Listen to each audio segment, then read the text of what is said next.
ছাত্র দলের জন্য অপশন দুইটা।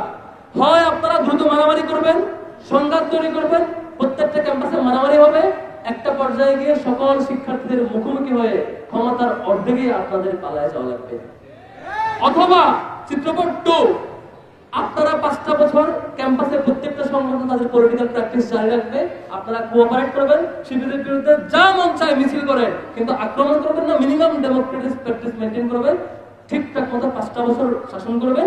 আগামী 5 বছর পরে দেখা যাবে জনগণ কি সিদ্ধান্ত নেয়। অন্তত মাঝপথে পালানোর ইতিহাস তৈরি হওয়া লাগবে না। এই দুটো অপশন আপনাদের আছে। যদি আপনারা দ্বিতীয় পথ অবলম্বন করেন, যদি আপনারা গণতান্ত্রিক প্র্যাকটিসকে মূল্যায়ন করেন, সম্মান জানান, আপনারা স্বাভাবিক নীতিমালা অনুযায়ী করেন, তাহলে আপনাদেরকে সহযোগিতা করব।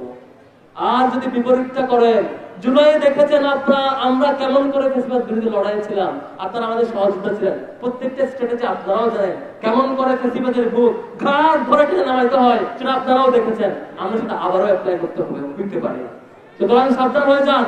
আপনাদের প্রতি অনুরোধ করবো, যে কাজ করেছেন গত কয়েকদিন, কালকে যে কাজ করেছেন থানার মধ্যে গিয়ে ওসির রুমে আইনি সহযোগিতা চাওয়া একটা শিক্ষার্থীদের আক্রমণ, সেটা আওয়ামী লীগ 15 বছর বিশ্ববিদ্যালয়ের ইতিহাসে সেটা করে নাই।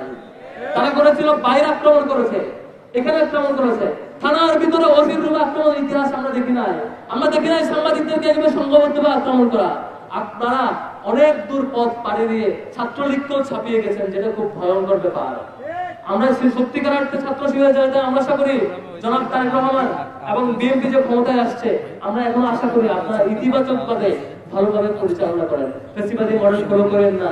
আমরা এই পরিণতি চাই না যে পরিণতি গত 15 বছর যারা ভিকটিম ছিলেন তা আবারও চরমতম পরিণতির দিকে যাবে, এই জিনিস আমরা চাই না।